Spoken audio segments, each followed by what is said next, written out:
Charity event का scene था। Lights, media, high profile guests. मेरी वाइफ, अब सीईओ बन चुकी नैना, सबके बीच एक सोशल बटरफ्लाई की तरह घूम रही थी। मैं एक कोने में खड़ा था, बस उसे देख रहा था। उसने सबके सामने एक नए बंदे का इंट्रोडक्शन दिया। यह है कुणाल, मेरा सेक्रेटरी। इसने ही वो प्रोजेक्ट फंड सिक्योर किया जिसके वजह से ये इवेंट हो रहा है। उसने कहा, कुणाल सिर्फ 6 महीने से कंपनी में है, लेकिन उसका कंट्रीब्यूशन ह्यूज है। इसलिए मैं उसे जनरल मैनेजर प्रमोट कर रही हूं। आगे से ये मेरा मोस्ट ट्रस्टेड पार्टनर होगा। लोग तालियां बजाने लगे। कुणाल मॉडेस्ट स्माइल के साथ सबका शुक्रिया कर रहा था। नैना के साथ जब उसने ग्लास रेज किया तो लग रहा था जैसे ये दोनों की एंगेजमेंट पार्टी हो, चैरिटी गाला नहीं। मुझे बस उस मोमेंट का वो स्माइल याद है, नैना के चेहरे पर वो प्राउड ग्लोइंग एक्सप्रेशन। मेरा दिल उसी वक्त टूट गया। वो प्रोजेक्ट जिसके लिए उसने कुणाल को क्रेडिट दिया, मैं था जिसने उस डील को क्लोज करने के लिए अपना लेवर खराब कर लिया। मैं था जिसने ड्रिंक पे ड्रिंक पिया, हॉस्पिटल तक पहुंचा। कुणाल तो सिर्फ एक पेन लेके मेरे पीछे घुमा था, और अब वो उससे मेरी इक्वल बना रही थी। मैं चुप रहा, बिटर स्माइल दिया और वहां से निकल गया। बाहर जाके फोन निकाला, अपने लॉयर को कॉल किया, तलाक पेपर्स तैयार करो और उसके सारे कार्ड्स ब्लॉक कर दो। फिर मैंने उससे एक मैसेज भेजा, डिवोर्स। कुछ ही सेकंड्स में नैना का फोन कॉल आया। What the hell is wrong with you? सिर्फ इसलिए क्योंकि मैंने थोड़ा ज्यादा बात कर ली कुणाल से? Yes, मैंने कहा, सिर्फ इसलिए। उस रात के बाद मैंने उससे कोई एक्सप्लेनेशन नहीं दिया, ना मैसेज ना कॉल। बस लॉयर को कहा कि क्लीन ब्रेक चाहिए। 5 साल का शादी एकदम में खत्म। नैना अब भी समझ नहीं पाई थी कि मैं सिर्फ एक सेक्रेटरी से बात करने पे रिएक्ट कर रहा हूं या कुछ और। पर सच तो ये था, मैं पहले ही थक चुका था। अगले दिन नैना मेरे घर आई। वो अब भी अपने काम के झटके में थी। एक classy white pant suit, red lips, लेकिन आंखों में कंफ्यूजन। मुझे सिर्फ इसलिए डिवोर्स दे रहे हो क्योंकि मैंने कुणाल से 2 बातें की? मैं चुप रहा। मैं तुम्हारी बीवी हूं, तुम्हारे साथ काम किया, तुम्हारे सपने में इन्वेस्ट किया, और तुम एक मैसेज भेज के सब खत्म कर रहे हो? उसके हाथ कांच के ग्लास की तरह कांप रहे थे। पर मैं बस स्टोन बना हुआ था। मैं बोला, नैना, ये कोई इम्पल्स डिसीजन नहीं है, बस वक्त आ गया था। पर क्या तुम्हें कभी मुझसे प्यार था भी? मैं हंस दिया, शायद था, लेकिन जब तुमने मुझे उस चैरिटी गाला में इग्नोर किया जैसे मैं किसी जूनियर स्टाफ हूं, तब मैंने समझ लिया, अब प्यार गया। उसने कुछ कहने की कोशिश की, पर मैं रोक दिया और बोला, कुछ बातें कह देना जरूरी होता है ताकि वापस जाने की स्पेस ना बचे। वो फाइनली बोली, तुम किसी और के लिए तो मुझे छोड़ नहीं रहे हो? मैं उसकी आंखों में सीधा देखा और बोला, नहीं नैना, मैं तुम्हारे लिए खुद को छोड़ रहा हूं। इतना कमजोर हो गया था कि तुम्हारे शैडो में जी रहा था। उसके चेहरा ये सुनते हैं सफेद पर्दा दिख रहा था। पहली बार वो वल्नरेबल दिखी, लेकिन अब देर हो चुकी थी। रात में लॉयर का मैसेज आया, she signed the divorce papers. मैंने फोन साइड पे रखा, एक भरी सांस ली और फ्रिज से एक बियर निकाली। मैं फ्री था, पर खुश नहीं। डिवोर्स के कुछ दिन बाद मैंने अपने आप को वर्क में बिजी कर लिया। मीटिंग्स, कॉन्ट्रैक्ट्स, नंबर्स, स्प्रेडशीट्स, सब कुछ इतना लाउड था कि अंदर की खामोशी का शोर कम पड़ने लगा। नैना के तरफ से कोई कॉल या मैसेज भी नहीं आया डिवोर्स के बाद। शायद उसने मान लिया था कि मैं इमेच्योर हूं, या फिर उसके ईगो को लगा कि ये बंदा तो कुछ भी नहीं था मेरे सक्सेस के पीछे। एक दिन मुझे किसी कॉलीग ने फॉरवर्ड किया एक इंस्टाग्राम रील, नैना का इवेंट के बाद का। उसमें कैप्शन था, मैं किसी से नहीं डरती, मैं खुद अपनी कहानी हूं। और बैकग्राउंड में था, let the weak ones leave, queen never begs. वाह, डिवोर्स हो गया और मैडम अब इंस्पिरेशनल इन्फ्लुएंसर बन गई हैं। मैंने फोन साइड रखा और बस एक लाइन बोली, तू जीत गई नैना, अब तू खुद को कन्विंस करने में एक्सपर्ट हो गई है। फिर आई खबर, कुणाल, हाँ वही सेक्रेटरी जो जनरल मैनेजर बना था, उसके साथ नैना का अफेयर ऑफिशियली कंफर्म हो गया। न्यूज आर्टिकल्स में हेडलाइंस छपी, power CEO Naina flaunts her new relationship with her trusted aide Kunal Kapoor. मुझे हंसना चाहिए था, पर नहीं हंसा। मैं सिर्फ एक ब्लैंक स्क्रीन की तरफ देखता रहा और एक चीज रियलाइज की, शायद उसने मुझे इमोशनल डिसीजन के लिए ब्लेम किया, लेकिन खुद तो उसने प्यार के नाम पे प्रोफेशनल लॉयल्टी भी बेच दी। एक रात मैं अपने अपार्टमेंट के टेरेस पे बियर के साथ बैठा था। ठंडी हवा चल रही थी, आसमान पे कोई सितारा नहीं था। अचानक मुझे वो इवेंट याद आया, उसका ग्लो, उसका प्राउड स्माइल, उसका वो शैंपेन ग्लास उठाना जिसमें मैं था ही नहीं। और मुझे समझ आया, मुझे उस रात उसकी मुस्कुराहट से डिवोर्स मिल गया था। डिवोर्स के पेपर तो बस फॉर्मेलिटी की। 2 महीने बीत गए। मैंने नायना का नाम सोशल मीडिया पे ब्लॉक कर दिया था, पर दुनिया का क्या, लोग तो गॉसिप करने से बाज नहीं आते। हर दूसरे दिन कोई ना कोई मुझे उसके नए अचीवमेंट्स, अवार्ड्स या मैगजीन कवर्स भेज देता था। She is killing it, she is unstoppable, she is a real boss woman. और हर बार जब कोई मुझे कहता, तुम दोनों परफेक्ट कपल लगते थे, क्या हुआ? मैं बस एक ही लाइन बोलता, मैं तो परफेक्ट था, बस उसके लिए नहीं था। फिर एक दिन डेस्टिनी ने एक फेस ऑफ प्लान कर दिया। मैं एक इन्वेस्टर मीट में गया। बड़ी फर्म्स, मीडिया वाले और कॉरपोरेट दुनिया का हाई एंड क्राउड। मैं अपने पैनल का वेट कर रहा था जब एंकर अनाउंस करता है, and next we welcome the youngest self made CEO miss Naina to share her journey. पूरी दुनिया फ्रीज। उसने स्टेज पे कदम रखा, कॉन्फिडेंट, शार्प, पावरफुल। पर मेरी आंखों में सिर्फ एक चेहरा था, वो लड़की जो मेरे साथ चाय लेकर बैल्कनी में बैठी थी जब हम सपने बनाया करते थे। आज उसने शैंपेन ग्लास उठा रखा था, उसमें मैं नहीं था। उसकी स्पीच में वही जज्बा था, वही एटीट्यूड, मैं किसी पे डिपेंडेंट नहीं हूं। Relationship failures make you stronger, success is the best revenge. Audience cheer कर रही थी, पर मुझे एक चीज समझ आ गई, वो स्टेज पे तो पावरफुल थी, पर अंदर से वो अब भी मुझे जस्टिफाई कर रही थी। बाद में बैक स्टेज में हमारी आंखें मिली। वो आई मेरे पास स्माइल करते हुए, लॉन्ग टाइम यारियन। मैं बोला, हाँ काफी बदल गई हो तुम। उसने आंखों में आंखें डाल के बोला, तुमने मुझे कभी समझा ही नहीं। तुम हमेशा इनसिक्योर फील करते थे जब मैं ग्रो कर रही थी। मैं बोला, नहीं नायना, मैं इनसिक्योर नहीं था, बस तुम्हारे ग्रोथ में कहीं मैं मिस हो गया था। उसके चेहरे का रंग बदल गया। उसने कुछ बोलना चाहा, पर मैं ऑलरेडी पलट चुका था। Take care CEO ma'am.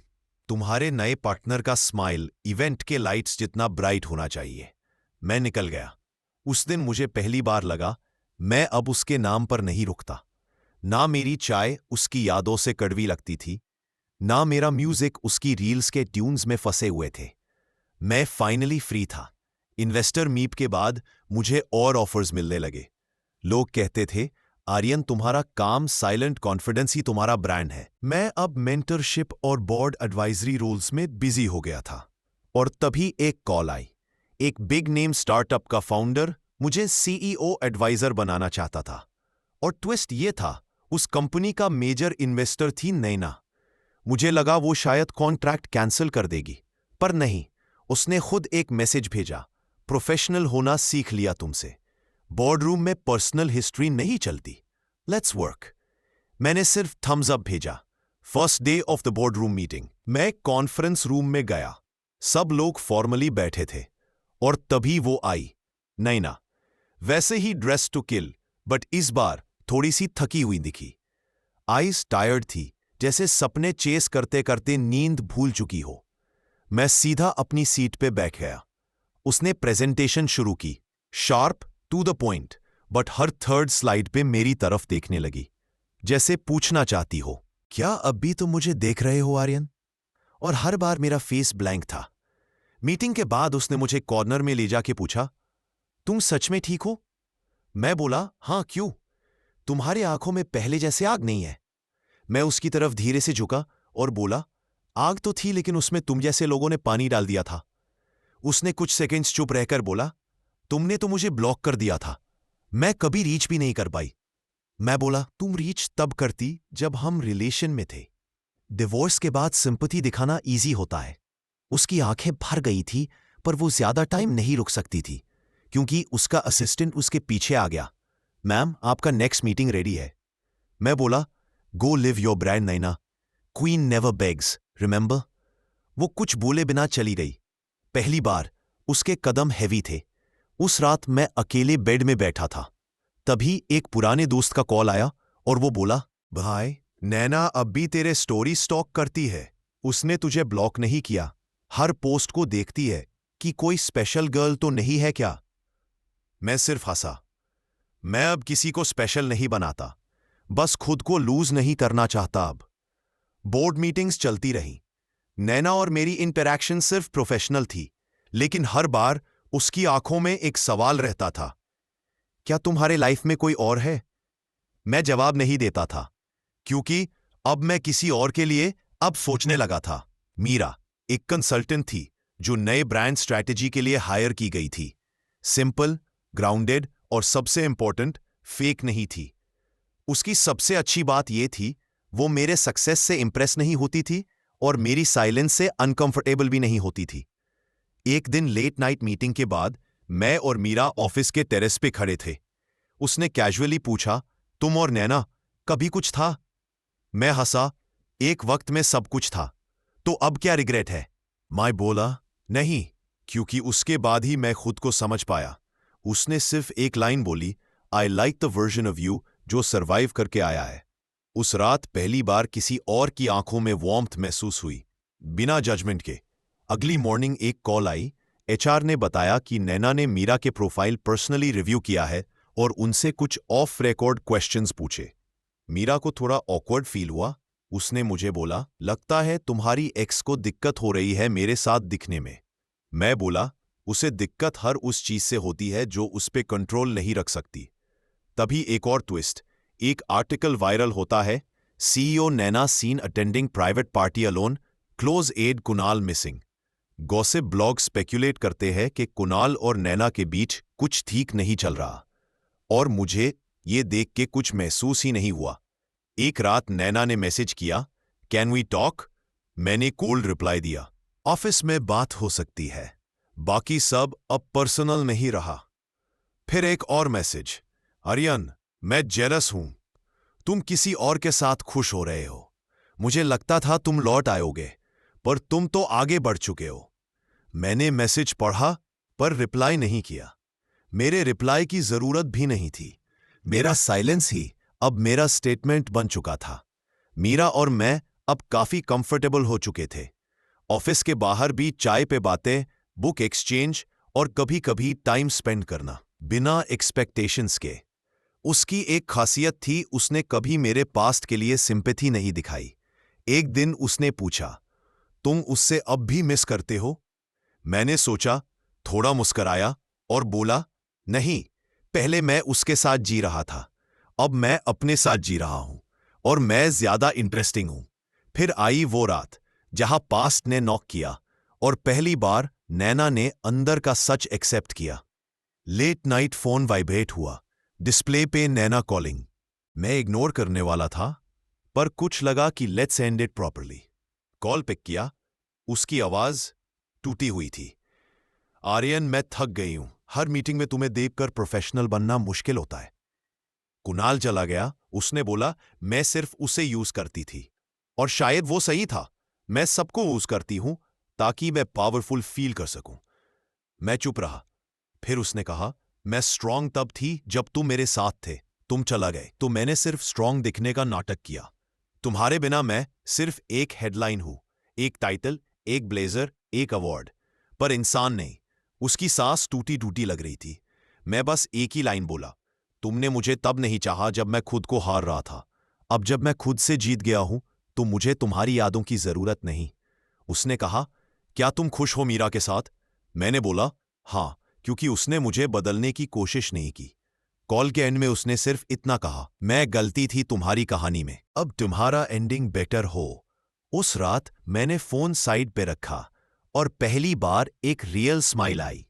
Not to hurt her, but because I finally felt complete. 3 महीने बाद मैं और मीरा एक स्मॉल हिल साइड ट्रिप पे गए, ऑफिस से ब्रेक लेके, खुद के लिए वक्त निकाल के। मीरा एक छोटी डायरी लेके बैठी थी, लिखने की आदत थी उसे, और मैं सिर्फ आसमान देख रहा था, बिना कुछ प्रूव किए। वही मोमेंट था जब मुझे लगा, पिछले कुछ ईयर्स में मैंने सब कुछ खोया, और फिर सब कुछ पाया अपना अस्तित्व। नायनाज लास्ट मैसेज ही मुझे एक पार्सल मिला। उसमें था एक हैंड रिटन लेटर, पहला और आखिरी। आर्यन, मैं कभी खुद को तुम्हारे इक्वल बनाने चली थी, पर जब तक तुम मेरे साथ थे मैं स्ट्रांग थी। जब तुम चले गए तब समझ आया मैं सिर्फ तुम्हारे रिफ्लेक्शन में चमकती थी। करियर पीक पर है पर दिल जीरो है। तुम्हारे साथ जो कॉफी के मग्स, जो बैल्कनी वाली शाम थी, उनमें जितना रियल प्यार था उतना ना किसी अवार्ड में मिला, ना किसी पार्टनरशिप में। मैं तुमसे माफी नहीं मांग रही, बस ये एक्सेप्ट कर रही हूं, तुम्हारे बिना मैं कंप्लीट नहीं थी। तुमने मुझे छोड़कर गलत नहीं किया, तुमने मुझे खुद से मिलवा दिया। लेटर के एंड में लिखा था, जब भी तुम्हारा नाम लोग लेंगे मैं बस इतना कहूंगी, वो इंसान था, बाकी सब लोग थे। मीरा ने एक दिन कैजुअल पूछा, तुम दोनों की कहानी इतनी इंटेंस थी, कभी लगता है वापस जा सकते थे? मैं सिर्फ बोला, वापस जाने का मन तब करता है जब आगे कुछ बेहतर ना हो, पर मैं आगे हूं और बेहतर हूं, तुम्हारे साथ। उसने स्माइल दिया और मैंने पास्ट को फाइनली गुड बाय कह दिया।